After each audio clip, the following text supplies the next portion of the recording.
Alright y'all, we're back, and today we're going to be talking about Test Drive Unlimited Solar Crowns car list that we got so far. So I got an article from .esports telling us the car list that we have so far, and man, let's get to it right now. Let's go to that article.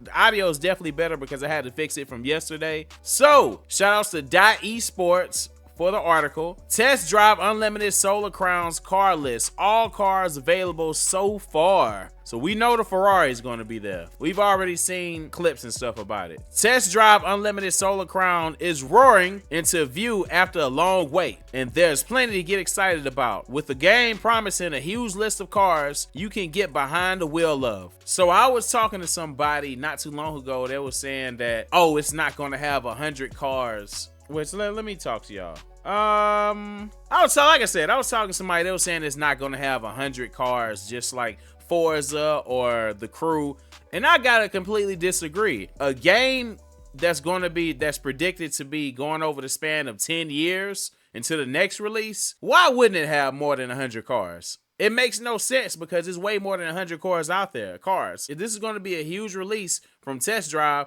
KT Gaming, and Nacon Racing, why would you only stick to a small list of cars? It makes no sense. Like, it's so many cars that they can get. Now, if it's a money issue, if it's a licensing issue, I get it. I wouldn't even question it, but I think it's going to be more than 100 cars over the span of 10 years. But that's just me, though.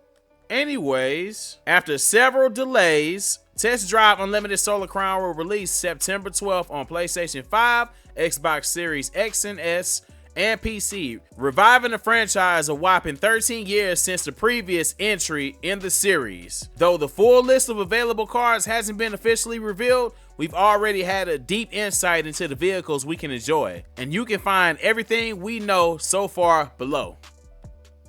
Like they said, man, this isn't the full list of cars or whatever. This is just the cars that we got so far. From what I've seen, the clips that I've seen, man, I already know it's going to be a heavy hitting list. And we haven't even, it's only been a sample size of what we've gotten.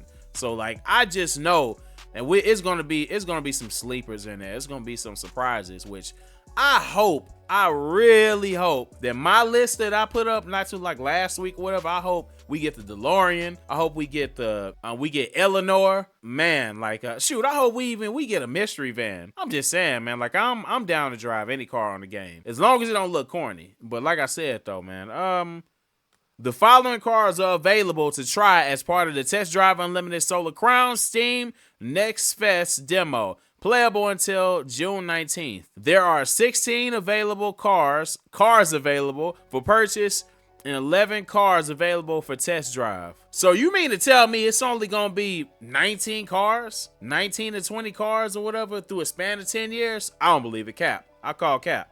All right, here's the car list so far we got. Let's see, the daily drivers, the grand tours, the cross countries, the supercars, and the hypercars. We're going to start off with the daily drivers, the ones that are buyable at the moment. The Ford Mustang GT, the Nissan 37OC, the Alpine A110 Legende. I don't know how I'm saying it. That was probably that's the one I started off with. The Mercedes SLK 55 AMG. I actually got to buy it. I went and drive it. That car is my favorite to drive just to cruise at nighttime. The Ford Mustang 390 Fastback. The Citroen 2CV. Volkswagen Beetle 1300S. The Audi TT RS Coupe. Let's see, the Alfa, am I saying it right? Alfa Romeo, Mito, I'm not even gonna butcher that. Q Verde. Let's see, are those all the designated driver? Okay, all right, the Abarth 500. Somebody told me to buy that in the stream as a joke. The Lancy Delta HF Integral. Hopefully I said that right.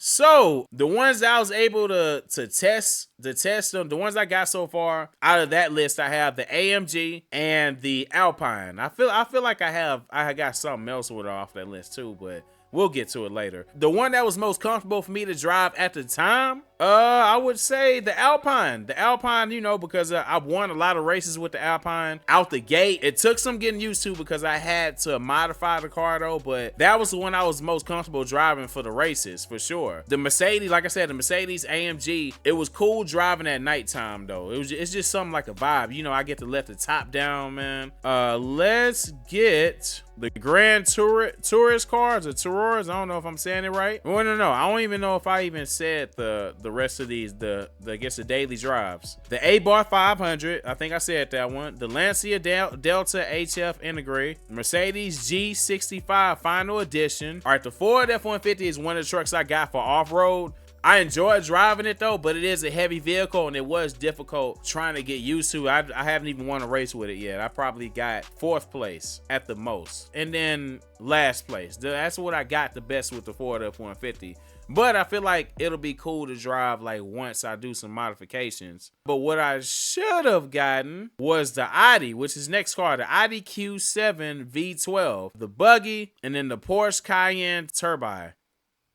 Yeah, I wish I would have gotten the Audi to do off-road races with, because it just felt so difficult with the F-150, just out the gate, no modifications. And it's funny because I think I had a choice to buy. Wait, no, I didn't. I had to make a little bit more money. I had a choice to get the Audi, and I chose the F-150 thinking it was going to give me the edge to do off-road stuff, and I was wrong. But anyways, let's finish the rest of this car list off. Now we are going to the Grand, am I saying it right? Grand Tourer cars, the GT cars basically. The Aston Martin, that's gonna take a long time to unlock. The Porsche Taycan Turbo S, the Jag E-Type, BMW M4 Competition, and those are all the GT cars. Let's see, the supercars, the Ferrari 812 Superfast, the Chevy Corvette C7 ZR1, Nissan GTR, the Shelby Cobra Daytona Coupe, the Alfa Romeo 4C Spider, the Porsche 918 Spider, I'm not even finna butcher that last name, the K Agera RS. All right, that's the list of cars right there that we have during the demo. All right, let's talk about it.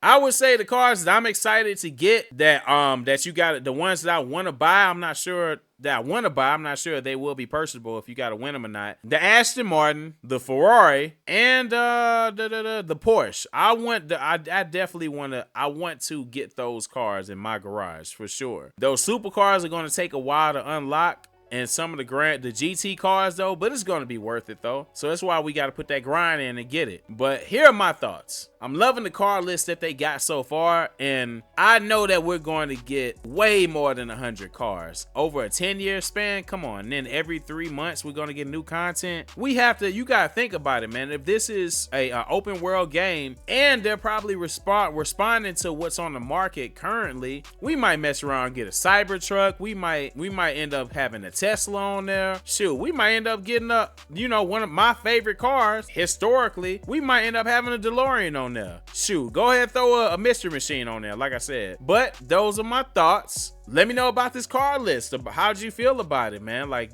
are you cool with the car list that we got so far? And do you think, are we gonna have more than 100 cars? I do. So like, what are your thoughts? Drop it in the comments below. Arkitek Mr. J, you already know what to do. Another video, hit that subscribe button, notification bell, like, comment, share. Until next time, peace.